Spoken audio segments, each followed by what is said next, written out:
الله من الشيطان الرجيم. بسم الله الرحمن الرحيم. إنا نحن نزلنا عليك القرآن تنزيلا فاصبر لحكم ربك ولا تطع منهم آثما أو كفورا واذكر اسم ربك بكرة وأصيلا ومن الليل فاسجد له وسبحه ليلا طويلا إن هؤلاء يحبون العاجلة ويذرون وراءهم يوما ثقيلا نحن خلقناهم وشددنا أسرهم وإذا شئنا بدلنا أمثالهم تبديلا إن هذه تذكرة فمن شاء اتخذ إلى ربه سبيلا وما تشاءون إلا أن يشاء الله إن الله كان عليما حكيما يدخل من يشاء في رحمته والظالمین اعد لهم عذابا علیما. صدق اللہ العظیم. سبحانک لا علم لنا الا ما علمتنا انک انت العلیم الحکیم. رب اشرح لی صدری ویسر لی امری واحلل عقدۃ من لسانی یفقہوا قولی. پناہ مانگتا ہوں میں اللہ تعالیٰ کی شیطان مردود سے. شروع کرتا ہوں میں اللہ کے نام سے جو بڑا مہربان بڑی رحمتوں والا ہے. بے شک ہم نے آپ پر قرآن کریم کو اتارا ہے تھوڑا تھوڑا کر کے، پس آپ جمے رہیے اپنے پروردگار کے حکم پر اور ان میں سے کسی فاسق اور کافر کی بات نہ مانیں، اور آپ اپنے پروردگار کا نام صبح و شام لیا کیجیے اور رات کے کچھ حصوں میں نماز پڑھا کیجیے اللہ کے لیے، اور رات کا بڑا حصہ اللہ تعالیٰ کی تسبیح و تنزیہ میں گزارا کیجیے. بے شک یہ لوگ جلدی ملنے والی چیز دنیا کو چاہتے ہیں اور چھوڑ رکھا ہے انہوں نے اپنے پیچھے بھاری دن کو. ہم نے انہیں پیدا کیا اور ہم نے ان کے جوڑ جوڑ مضبوط کیے، اور جب ہم چاہیں گے ان کی جگہ ان جیسے اوروں کو لے آئیں گے. بے شک یہ نصیحت ہے، پر جو شخص چاہے اپنے پروردگار کی طرف جانے کی راہ لے لے، اور تم نہیں چاہو گے مگر وہی جو اللہ چاہے. بے شک اللہ تعالیٰ علیم ہے، حکمت والا ہے، اپنی رحمت میں جسے چاہے داخل کرتا ہے، اور ظالموں کے لیے اس نے دردناک عذاب تیار کر رکھا ہے. یہ سورہ دہر کا دوسرا رکوع ہے. اللہ تعالیٰ نے اوپر جنتیوں کو ملنے والی نعمتوں کا تذکرہ فرمایا تھا کہ ایک آدمی جنت میں جائے گا تو اللہ پاک اسے جنت میں کیا کیا عطا کریں گے. اور میں نے یہ بات عرض کی تھی کہ یہ دنیا میں جتنی نعمتیں ہیں یہ ہمیں سمجھانے کے لیے، اور ان نعمتوں کے کچھ نہ کچھ نام ہے، لیکن جنت کی نعمتوں کا دنیا کی نعمتوں سے کوئی جوڑ نہیں ہے. جنت کی نعمتیں وراء الورا ہے، یعنی حضور نے فرمایا نہ کسی آنکھ نے دیکھا، نہ کسی کان نے سنا، اور نہ کسی کے دل و دماغ پر اس کا تصور گزر سکتا ہے. یعنی ہم کسی چیز کے بارے میں اچھے سے اچھا جو سوچ سکتے ہیں، جو تصور قائم کر سکتے ہیں، سب کچھ کر لینے کے بعد بھی ہم جنت کی نعمت کا حقیقی تصور نہیں کر سکتے. اس کے تذکرے کے بعد اللہ پاک نے فرمایا کہ ہم نے آپ پر قرآن کریم تھوڑا تھوڑا کر کے اتارا ہے، ایک دم سے پورا قرآن پاک آپ پر نہیں اتارا. اس میں دو باتیں ذکر کرنا چاہتے ہیں. ایک تو یہ کہ قرآن کریم ایک ساتھ پورا آپ پر نہیں نازل کیا گیا، بلکہ تھوڑا تھوڑا اتارا گیا جیسی ضرورت تھی. ضرورت اور تقاضے کے پیش نظر تھوڑا تھوڑا قرآن پاک 23 سال کے عرصے میں نازل ہوا، اور جب 23 سال کے عرصے میں قرآن کریم تھوڑا تھوڑا کر کے نازل ہوا تو لوگوں کے لیے اس کا سمجھنا، عمل کرنا اور اسے یاد کر لینا آسان ہو گیا۔ حدیث پاک میں آتا ہے جب قرآن کریم کا کچھ حصہ، کچھ آیتیں نازل ہوتی تھیں تو لکھنے والے صحابہ کرام کو حضور بلاتے تھے اور فرمایا کرتے تھے کہ ابھی ابھی مجھ پر قرآن کریم کی یہ آیتیں نازل ہوئی ہیں، اسے تم لکھ لو۔ تو لکھنے والے صحابہ کرام اسے لکھ لیا کرتے تھے اور پھر اللہ کے رسول صلی اللہ علیہ وسلم بتا دیا کرتے تھے کہ یہ آیتیں کس سورت کا حصہ ہوں گی۔ ایک مطلب تو یہ، حکمت اس میں یہ، دوسری یہ کہ یہ قرآن کریم اللہ کا کلام ہے۔ اللہ پاک فرما رہے ہیں ہم نے آپ پر نازل کیا ہے۔ مشرکین مکہ کہا کرتے تھے کہ یہ حضور کی اپنی بات ہے، حضور کی اپنی بات ہے، یہ اللہ کا کلام نہیں ہے۔ اللہ پاک نے اس آیت میں اس کی تردید کی، اس کی نفی فرمائی کہ یہ آپ کا اپنا کلام نہیں ہے بلکہ ہم نے اسے آپ پر نازل کیا ہے اور تھوڑا تھوڑا کر کے نازل کیا۔ فصبر، اس لیے آپ ان مشرکین مکہ کی باتوں میں نہ آئیں، یہ آپ سے کچھ بھی کہیں اور آپ کے خلاف کچھ بھی کریں۔ فصبر لحکم ربک، آپ اپنے پروردگار کے حکم پر قائم رہیں، ثابت قدم رہیں، اور ان میں سے کسی فاسق و فاجر اور کسی ناشکرے اور کافر کی بات نہ مانے۔ دعوت و تبلیغ کے سلسلے میں یہ آپ کو لالچ دے کر روکنا چاہیں، طاقت سے روکنا چاہیں تو کسی بھی صورت میں آپ ان میں سے کسی کی بات نہ مانیں۔ یہ واقعہ میں کئی بار سنا چکا کہ جب مشرکین مکہ نے آپ کو اذیت و تکلیف دینے کا ہر حربہ استعمال کر لیا لیکن آپ کو روک نہیں سکے، تو باہمی طور پر مشورہ کر کے ابو طالب جو آپ کے چچا حضرت علی کے والد تھے ان کے پاس آئے اور آ کر کہنے لگے کہ آپ اپنے بھتیجے کو سمجھائیے، اگر انہیں دولت چاہیے ہم ان کے قدموں میں دولت کا ڈھیر لگا دیں گے، عرب کی کسی خاتون سے نکاح کرنا چاہیں ہم اس کو ان کے نکاح میں دے دیں گے، اور اگر سرداری چاہیں تو ہم ان کو اپنا سردار بنا لیں گے، لیکن آپ ان کو روکو کہ باپ دادا کے دین کے خلاف یا باپ دادا کے دین سے ہٹ کر کے کسی نئے دین کی دعوت و تبلیغ کا کام نہ کرے۔ ابو طالب نے نبی کریم صلی اللہ علیہ وسلم کو بلایا اور کہنے لگے کہ بھتیجے ان بوڑھے کاندھوں پر اتنا بوجھ نہ ڈالو کہ یہ کاندھے اسے سہار نہ سکے۔ حضور حیران ہو گئے اور بہت دل گرفتہ ہو گئے۔ وجہ اس کی یہ تھی کہ آپ کے خاندان میں اور مکے والوں میں آپ کی حمایت کرنے والوں میں تنے تنہا ابو طالب تھے جو حضور کی حمایت کیا کرتے تھے اور حضور کا ساتھ دیا کرتے تھے، اور حتی الامکان مشرکین مکہ اور کافروں کے ظلم و ستم سے بچانے کی کوشش کیا کرتے تھے۔ اللہ کے رسول صلی اللہ علیہ وسلم کو ابو طالب پر بہت اعتماد تھا۔ جب ابو طالب نے حضور کو بلا کر کے یہ بات کہی کہ ان بوڑھے کاندھوں پر اتنا بوجھ نہ ڈالو کہ اسے سنبھال نہ سکے، تو حضور کو اندازہ یہ ہوا کہ یہ ایک سہارا تھا، آخری سہارا تھا، وہ بھی جا رہا ہے۔ حضور کی آنکھوں میں آنسو آ گئے۔ ابو طالب کہنے لگے کہ یہ مکے کے رؤسا ہیں، مکے کے امراء ہیں، اور یہ پیغام لے کر کے آئے ہیں کہ تمہیں دولت چاہیے تو دولت، عورت چاہیے تو عورت، اور سرداری چاہیے تو سرداری، یہ سب کچھ تمہیں دینے کے لیے تیار ہیں، آپ ان کی بات مان لو۔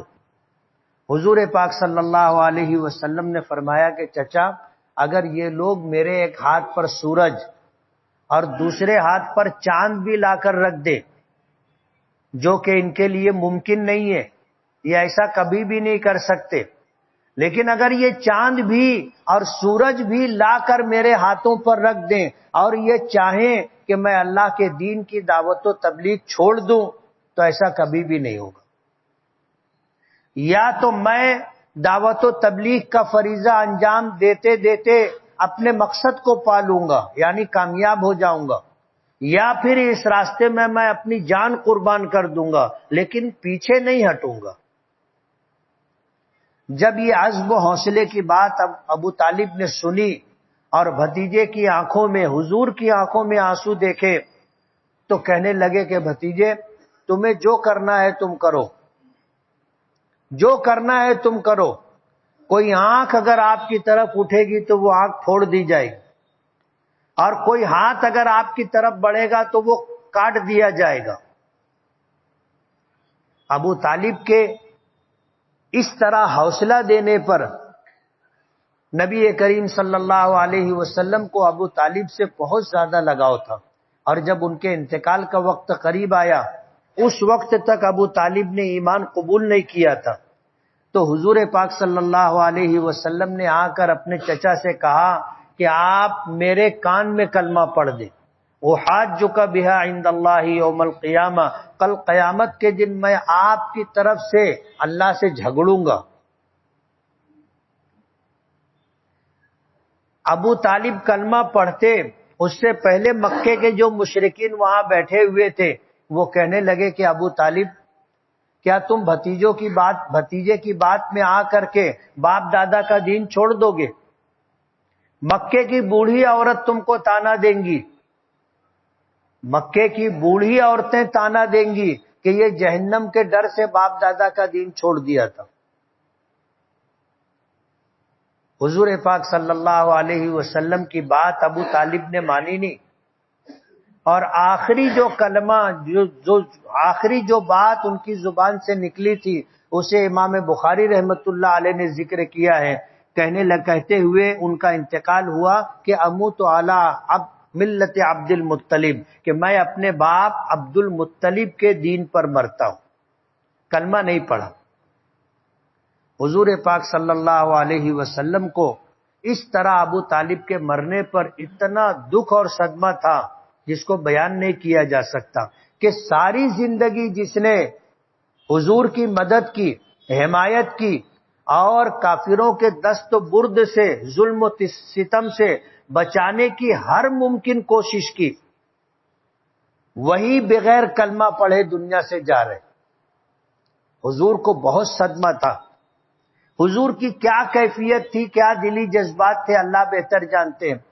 قرآن کریم میں اللہ نے اپنے محبوب پر آیت نازل کی، انک لا تہدی من احببت ولکن اللہ یہدی من یشاء، کہ آپ جس کو چاہیں ہدایت دے دیں، یہ آپ کے اختیار کی بات نہیں.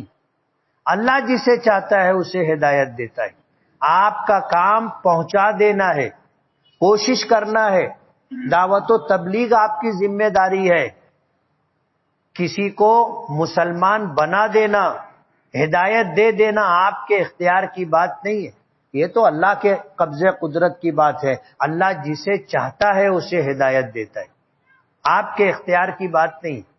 یہ قرآن کریم میں اللہ پاک کی طرف سے آیت نازل ہوئی کہ آپ جسے چاہیں ہدایت دے دیں، ایسا نہیں ہوگا.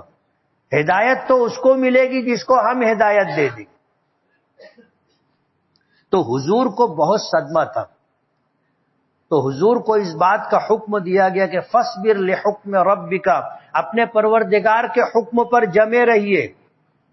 مفسرین نے لکھا ہے کہ ولید ابن مغیرہ جو مکے کے سرداروں میں سے ایک سردار تھا، اس نے سب کے ساتھ آ کر کے ابو طالب سے یہ بات کہی تھی کہ تم اپنے بھتیجے کو سمجھاؤ. آگے فرمایا وَلَا تُطِعْ مِنْهُمْ آثِمًا أَوْ كَفُورًا، ان میں سے کسی گنہگار اور کسی کافر ناشکرے کی بات آپ نہ مانیں کہ یہ آپ کو لالچ دیں یا آپ کو ڈرائیں تو آپ لالچ میں آ کر یا ڈر کر کے ان کی بات مان لیں. ایسا ہرگز نہیں ہونا چاہیے. وَاذْكُرِ اسْمَ رَبِّكَ بُكْرَةً وَأَصِيلًا، اور صبح شام اپنے پروردگار کا نام لیا کیجئے، اللہ کا ذکر کیا کیجئے. اللہ تعالیٰ کے نام ہے، اس میں ذاتی اللہ ہے، باقی سارے صفاتی نام ہیں. تو اللہ تعالیٰ کے نام صبح شام اللہ کے نام کے ذکر کیا کیجیے، اللہ کے نام کو لیا کیجیے، اس بات کا آپ کو حکم دیا گیا۔ مفسرین نے لکھا ہے کہ دعوت و تبلیغ کا فریضہ انجام دینے والوں کے لیے کچھ چیزیں لازمی طور پر ضروری ہیں، تو ہی ان کی باتوں میں اثر ہوگا اور وہ ثابت قدم رہ سکیں گے۔ اوپر حکم ہے کہ آپ اپنے پروردگار کے حکم پر جمے رہیے، قائم رہیے، ثابت قدم رہیے، اور ان گنہگاروں میں سے کسی کی اور کافر و مشرک میں سے کسی کی بات نہ مانیے، اپنے پروردگار کا نام صبح و شام لیا کیجیے۔ وَمِنَ اللَّيْلِ فَاسْجُدْ لَهُ، اور رات کے ایک حصے میں اس کے لیے نماز پڑھا کیجیے، یعنی تہجد پڑھا کیجیے۔ وَسَبِّحْهُ لَيْلًا طَوِيلًا، اور دیر رات تک، رات کے بڑے حصے میں آپ اللہ کی تسبیح و پاکی بیان کیا کیجیے۔ دعوت و تبلیغ آپ دن بھر کر رہے ہیں، دعوت و تبلیغ کرنے کی وجہ سے آپ کی ذاتی عبادت میں کوئی فرق نہیں آنا چاہیے۔ آپ کی ذاتی عبادت پوری ہونی چاہیے۔ یہ نہیں کہ دعوت و تبلیغ کے کام میں میں دن بھر تھک گیا، اب رات میں سوتا پڑا رہوں، نہیں، بلکہ آپ رات کا کچھ حصہ نماز میں گزاریے اور رات کا بڑا حصہ اللہ تعالیٰ کی تسبیح، اللہ تعالیٰ کی پاکی بیان کرنے میں گزاریے۔ تو دعوت و تبلیغ کا کام کرنے والے علماء ہوں، ائمہ ہوں، اور اسی طرح دین کے خدمت گار ہوں، ان کے لیے اللہ کا ذکر ضروری ہے۔ صبح و شام اللہ کا ذکر کریں اور رات میں نفل نماز تہجد پڑھیں اور اللہ تعالیٰ کی پاکی، کبریائی، اللہ تعالیٰ کی عظمت اور تسبیح کا اہتمام کریں۔ اگر یہ کام کیا جائے گا تو لوگوں میں آپ کی باتوں کا اثر جائے گا۔ جب اللہ کے نبی صلی اللہ علیہ وسلم کو اس بات کا حکم ہے تو علماء نبی کے وارث ہیں، ان کی باتوں میں بھی اثر اسی طرح آئے گا جن باتوں کا حضور کو حکم دیا گیا۔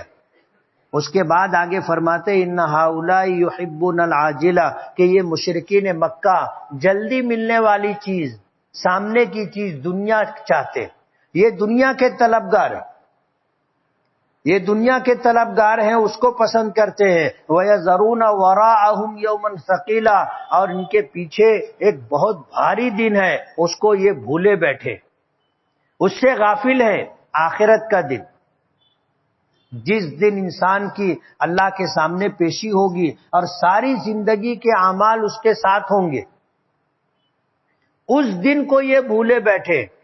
اس دن جو ناکام ہو گیا وہ ہمیشہ کے لیے ناکام، بخشش نہیں ہے، اور جو اس دن کامیاب ہو گیا وہ ہمیشہ کے لیے کامیاب ہو گیا۔ آخرت بعد میں ملنے والی چیز ہے، اور دنیا جہاں ہم ہیں یہاں جلدی ملنے والی چیز دنیا ہے، اور یہ لوگ دنیا کے طلبگار ہیں، آخرت کے دن کو، بھاری دن کو بھولے بیٹھے ہوئے۔ اللہ پاک فرماتے ہیں وہ دن جس دن کا ہم تذکرہ کر رہے ہیں، یومن ثقیلا، بہت بوجھل اور بھاری دن جس کو یہ بھول بیٹھے ہیں، وہ دن آئے گا۔ یہ لوگ نہیں مانتے، قیامت کے دن کے یہ منکر ہیں، اور ان کا گمان یہ ہے کہ بس یہی زندگی ہے، اس کے بعد کوئی زندگی نہیں ہے، بس یہاں جو عیش کرنا ہے کر لو، جو کمانا ہے کما لو، جو بنانا ہے بنا لو، اس کے بعد پھر زندگی نہیں ہے۔ اللہ پاک فرماتے ہیں نحن خلقناہم، یہ کچھ نہیں تھے تو ہم نے ان کو پیدا کیا۔ اسی سورت کے شروع میں ہے،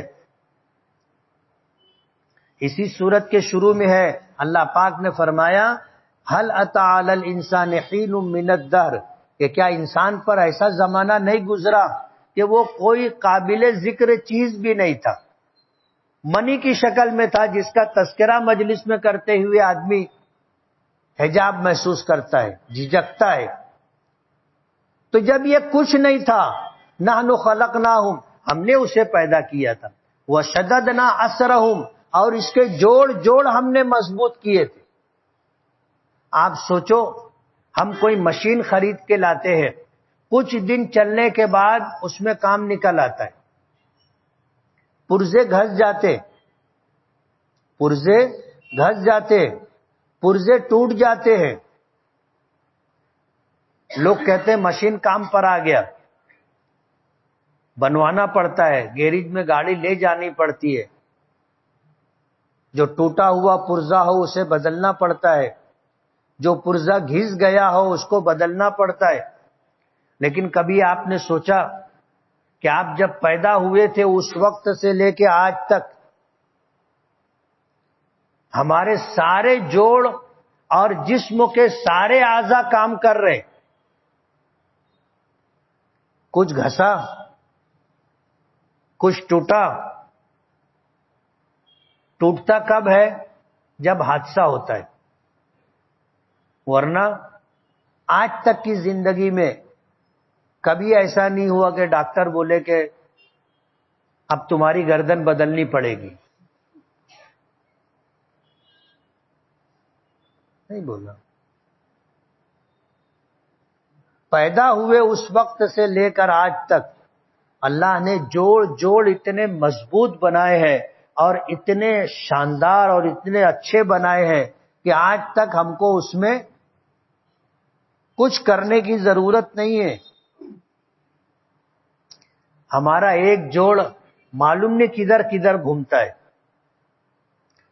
روبوٹ بنایا جاتا ہے وہ ہر طرف نہیں گھومتا، لیکن ہم اپنا ہاتھ اپنا سر جتنا جیسے گھمانا چاہیں گھما لیں، اور اللہ نے اتنا مضبوط بنایا ہے کہ وہ خود سے ٹوٹتا بھی نہیں ہے اور گھستا بھی نہیں ہے، اس کو بدلنا بھی نہیں پڑتا۔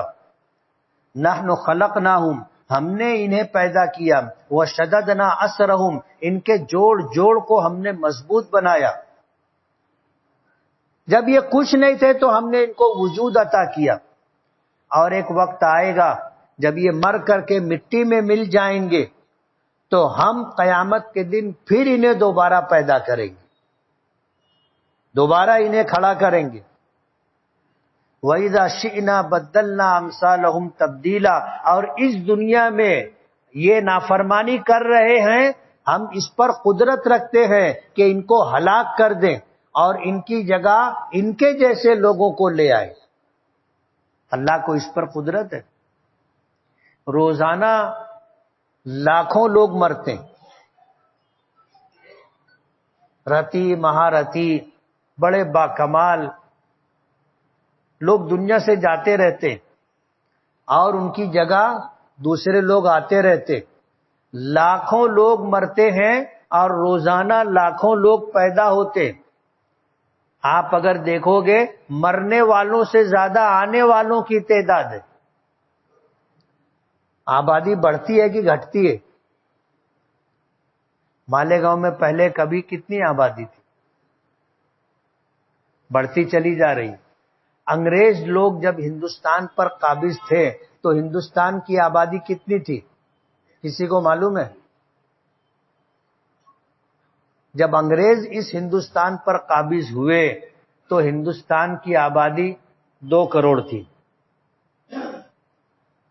کتنی تھی؟ 2 کروڑ تھی۔ آج کتنی ہے؟ 140۔ تو جتنے جاتے ہیں اس سے زیادہ آتے۔ اللہ پاک فرماتے ہیں وَإِذَا شِئْنَا بَدَّلْنَا أَمْثَالَهُمْ تَبْدِيلًا، اور جب ہم چاہیں گے تو ان کے جیسے اوروں کو ہم ان کی جگہ پر بدل کر کے لے آئیں گے۔ إِنَّ هَٰذِهِ تَذْکِرَۃٌ، یہ قرآن کریم نصیحت ہے، اس کی باتیں نصیحت ہے۔ فَمَنْ شَاءَ اتَّخَذَ إِلَىٰ رَبِّهِ سَبِيلًا، پس جو شخص چاہے اپنے پروردگار تک پہنچنے کی راہ اختیار کر لے، یہ اس کی مرضی کی بات ہے۔ اور آگے بڑی عجیب و غریب بات اللہ پاک نے ذکر کی، وَمَا تَشَاءُونَ إِلَّا أَن يَشَاءَ اللَّهُ، تم کچھ نہیں چاہ سکتے مگر وہی جو اللہ چاہے گا۔ ہمیں جو ہدایت ملی ہے، ایمان ملا ہے، یہ ہمارا اپنا کمال نہیں ہے، ہم اپنی مرضی سے ہدایت پالے، اور اپنی مرضی سے اپنے لیے نفع ہی نفع لے لے، یہ ہمارے اختیار کی بات نہیں۔ ہم اپنی مرضی سے، اپنی چاہت سے ہم کچھ نہیں کر سکتے، ہم وہی کرتے ہیں جو ہمارا پروردگار چاہتا ہے۔ یہاں پر یہ بات مفسرین نے بتائی ہے کہ جن لوگوں کو اللہ نے ایمان دیا ہے یہ ان کا اپنا کمال نہیں، بلکہ یہ اللہ کی عطا و بخشش ہے۔ ہم نماز پڑھ لیتے ہیں یہ اللہ کی توفیق ہے، ہم روزہ رکھ لیتے ہیں یہ اللہ کی توفیق ہے، ہم زکوٰۃ و صدقات دیتے ہیں یہ اللہ کی توفیق ہے، اللہ کی مرضی ہے، ہم حج عمرہ کر لیتے ہیں یہ اللہ کی مرضی ہے، ہم نیکی کے کام کرتے ہیں یہ اللہ کی مرضی ہے، ہمارا اپنا کمال نہیں ہے۔ وَمَا تَشَاءُونَ إِلَّا أَن يَشَاءَ اللَّهُ، اور جو لوگ برائی کرتے ہیں وہ برائی بھی وہ اپنی مرضی سے نہیں کرتے۔ اللہ نے جنت بنائی تو اس کو بھی بھرنے کا وعدہ کیا، جہنم بنائی تو اس کو بھی بھرنے کا وعدہ کیا اللہ پاک نے۔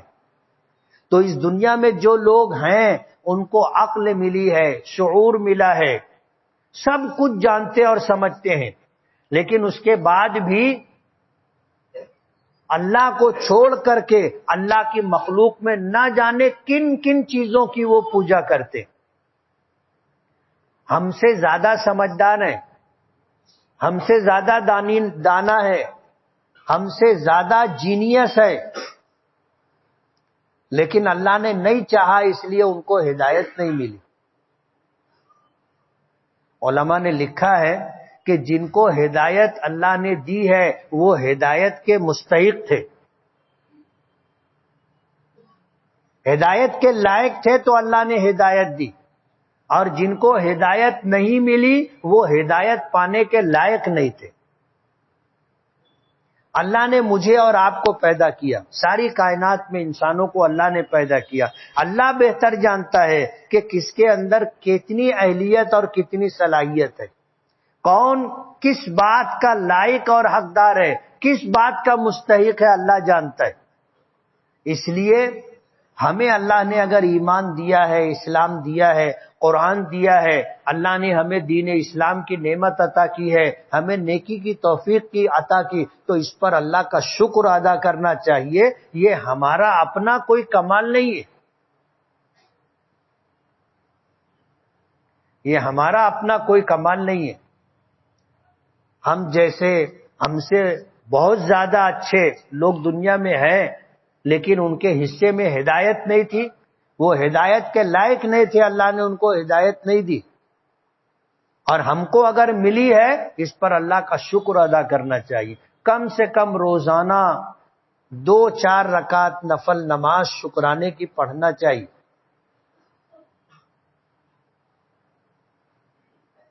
چاشت کی نماز کا اہتمام کرنا چاہیے، چاشت کی نماز زوال سے گھنٹہ بھر پہلے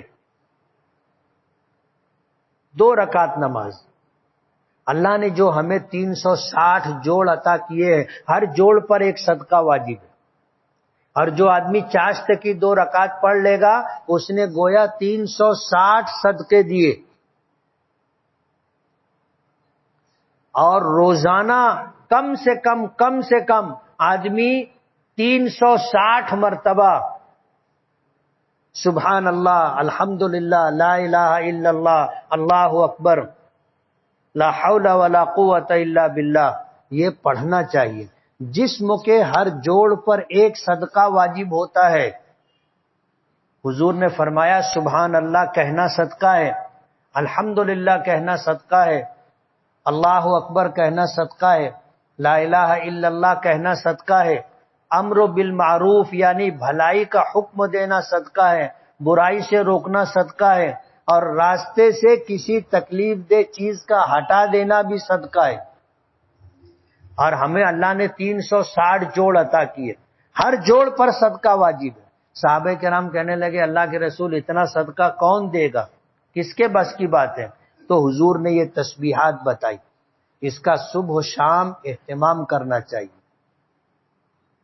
وَمَا تَشَاءُونَ إِلَّا أَن يَشَاءَ اللَّهُ، تم نہیں چاہتے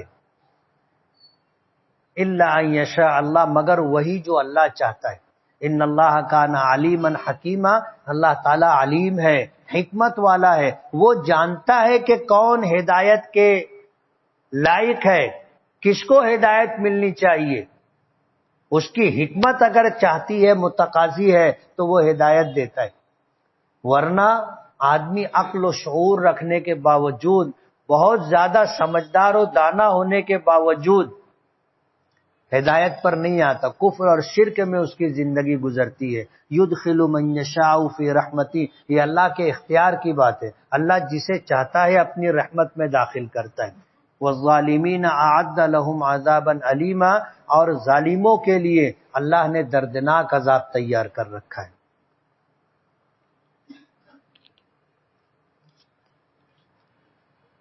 عمرہ ادا کرنے کے بعد استرے کے بجائے مشین سے سر کا بال بنانا صحیح ہوگا یا نہیں؟ ہو جائے گا.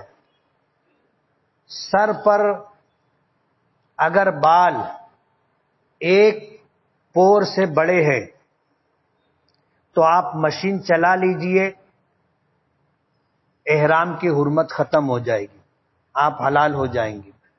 اور اگر سر کے بال ایک پور سے کم ہے، چھوٹے ہیں، تو پھر مشین چلانے سے کام نہیں چلے گا، پھر استرا چلانا پڑے گا. زید مسجد میں امام ہے، اگر وہ بدلی دے کر کسی کو چند نمازوں کے لیے لگاتے ہیں تو بدلی امامت کرنے والے بدلی تنخواہ کا مطالبہ کر سکتے ہیں؟ کر سکتے ہیں.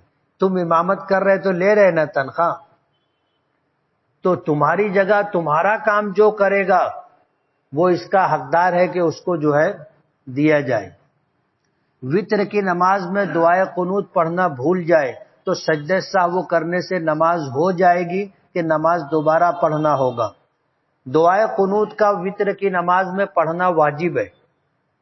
اور مسئلہ یہ ہے کہ اگر نمازوں میں فرض چھوٹ جائے تو سجدہ سہو سے نماز نہیں ہوگی، نماز دوبارہ پڑھنا پڑے گا. اور اگر فرض نمازوں میں اگر واجب چھوٹ جائے تو سجدہ سہو کر لینے سے واجب کی تلافی ہو جائے گی اور نماز ہو جائے گی. بیوی کی پہلی زچگی پر بیوی کے والدین اپنے گھر لے جاتے ہیں اور زچگی کے تمام اخراجات وہ لوگ برداشت کرتے ہیں. پوچھنا یہ ہے کہ زچگی کے اخراجات ادا کرنا شوہر کی ذمہ داری ہے یا بیوی کے والدین کی؟ یہ شوہر کی ذمہ داری ہے. یہ شوہر کی ذمہ داری ہے کہ اپنے یہاں بچے کی ولادت ہوئی ہے تو جو اخراجات ہیں وہ شوہر ادا کرے. لیکن اگر ماں باپ ادا کرنا چاہیں اور شوہر سے اجازت ہو تو بھی چلے گا. زید کی عمر 70 سال کی ہے اور اس کا تجربہ یہ ہے کہ جب عورت حمل میں ہو تو کمرے میں بچے کی تصویر لگا کر روزانہ اس کو دیکھے گی تو اس تصویر کا عکس وہ عورت اپنے اندر لے گی اور اسی طرح کا بچہ پیدا ہوگا. یہ چورن ہے.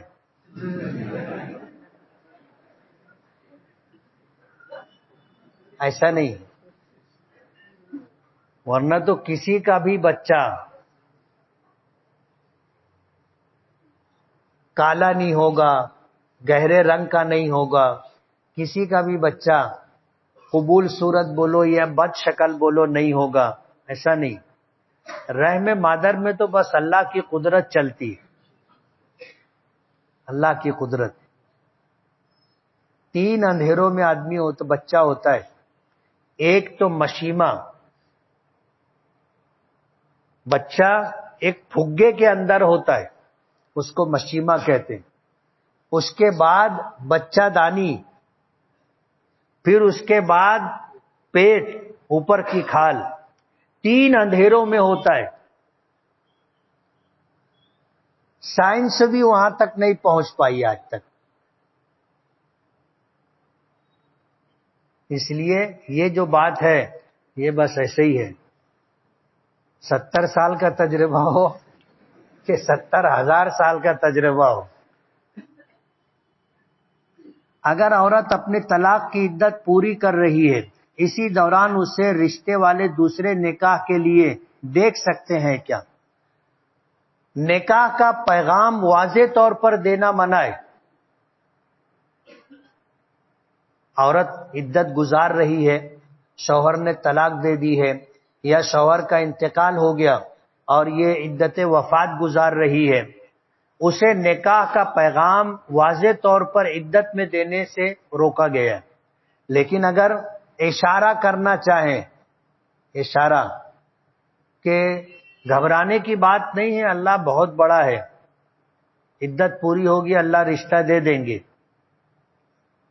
حوصلہ دینا چاہیں، اشارہ دینا چاہیں دے سکتے ہیں. اور ہیلے بہانے سے دیکھنا دکھانا چاہیں تو بھی کر سکتے ہیں، عورتیں آ کر کے دیکھ سکتی.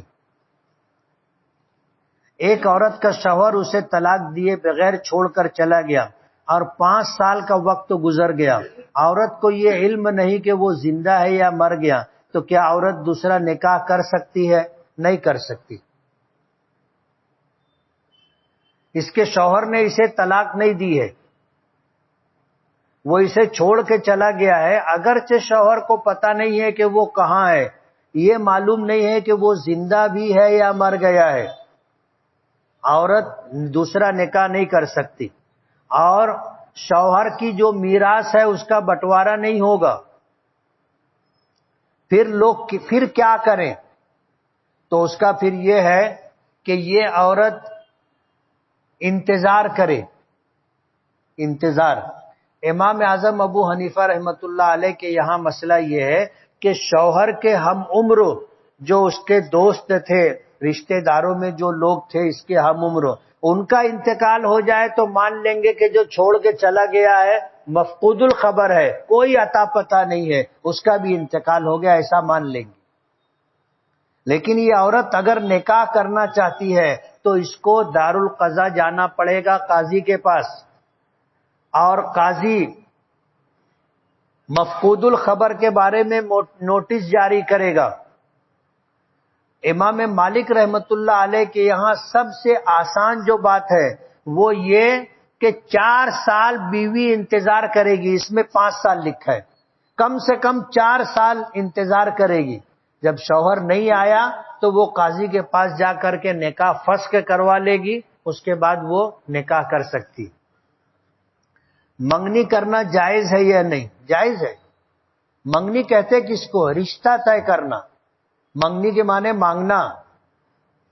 لڑکے والے لڑکی کے گھر جا کر کے رشتہ مانگتے ہیں کہ اپنی بیٹی کا، اپنے بہن کا رشتہ میرے بیٹے یا بھائی کے ساتھ آپ کر دیں. اس کو منگنی کہتے ہیں. یہ جائز اور ایسے ہی رشتہ ہوتا ہے. لیکن منگنی میں جو رسومات ادا کی جاتی ہے اور جو خرافات کی جاتی ہے وہ درست نہیں، اس لیے کہ ان میں سے بہت سی چیزیں ایسی ہیں جو فضول خرچی میں آتی ہیں، اور بہت سی چیزیں ایسی ہوتی ہیں، مطالبے ہوتے ہیں جو لڑکی والوں پر گراں گزرتے، بوجھ بنتے. تو ایسا نہیں کرنا چاہیے. بال نہ جھڑے اس کا کوئی وظیفہ بتائے. سورہ فاتحہ سورۃ الشفاء ہے. ہر وہ بیماری جو انسان سے وابستہ ہے سورہ فاتحہ اس کا علاج ہے. اللہ نے اس سورت کا نام ہی سورۃ الشفاء رکھا ہے. 7 مرتبہ اسے پڑھا جائے بسم اللہ کے وصل کے ساتھ، جیسے بسم اللہ الرحمن الرحیم الحمد للہ رب العالمین، اور 7 مرتبہ اس طرح سورہ فاتحہ پڑھے، دم کرے، پانی پر دم کرے، پیے، انشاءاللہ افاقہ ہوگا. اللہم صلی علی محمد النبی الامی وآلہ وسلم. جمعہ کے دن عصر اور مغرب کے درمیان 1000 بار پڑھیں تو کیا اس کے ذریعے ذاتی گھر ہو جائے گا یا روزانہ 25 بار پڑھنے سے؟ یہ جو درود پاک ہے اس کی فضیلت گھر والی نہیں ہے، دوسری ہے. فضیلت یہ ہے کہ جو عصر مغرب کے درمیان جمعہ کے دن یہ درود پاک 80 مرتبہ پڑھے گا، اللہ تعالیٰ اس کے 80 سال کے گناہ معاف کرے گی. گھر ذاتی ہو جائے گا ایسی کوئی وضاحت نہیں ملتی. آپ تجربہ کر کے دیکھ لو، اللہ کے لیے مشکل بھی نہیں ہے. 1 مرتبہ درود پاک پڑھا جائے تو اللہ پاک 10 رحمتیں نازل فرماتے. اور ہمارا ایسا ماننا ہے گھر تو ایک گھر تو کیا 50 گھر سینکڑوں گھر اللہ تعالیٰ کی ایک رحمت میں بن سکتے ہیں. آپ کا جیسا یقین ہوگا اس کے مطابق ہوگا. میرے دماغ میں دن بھر عجیب و غریب خیال آتے ہیں، مثلا کہ میں جنگ کر رہا ہوں، میں یہ سوچتا رہتا ہوں، اور دیگر دوسرے خیالات بھی آتے رہتے. کوئی وظیفہ بتائے. آپ اللہ کا ذکر کرتے رہیے، سبحان اللہ و بحمدہ سبحان اللہ العظیم. بعض لوگوں کی سوچ ایسی ہوتی ہے کہ ایک مرتبہ جو چیز گھسی پھر وہی گھومتی رہتی ہے. تو آپ اللہ کا ذکر کیجئے. ایک مرتبہ اللہ کا ذکر اگر آپ کے دل و دماغ میں رچ بس جائے گا تو یہ جنگ ہے اور دوسری سب ختم ہو جائے گی. یہی انشاءاللہ چلتا رہے گا. شوہر بیوی سے کتنے دن دور رہ سکتا ہے؟ آخری حد 4 مہینہ ہے. دور رہنے سے مراد اگر ہم بستری ہے تو زیادہ سے زیادہ 4 مہینہ، اس سے زیادہ وقفہ نہیں ہونا چاہیے.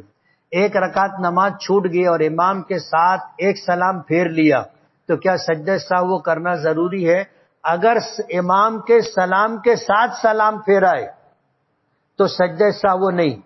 لیکن اگر امام سلام پھیر دیا اور اس کے سلام پھیرنے کے بعد ہم سلام پھیر رہے ہیں جیسا عموماً ہوتا ہے تو پھر ہمیں سجدہ سہو کرنا پڑے گا. مسجد میں انگلی پھوڑنا چٹخانا کیسا ہے؟ مکروہ ہے. لڑکی کی شادی میں جو برتن جمع ہوتا ہے اس میں ایک ہی طرح کا کئی برتن آ جاتا ہے، ایسا ہوتا ہے. اب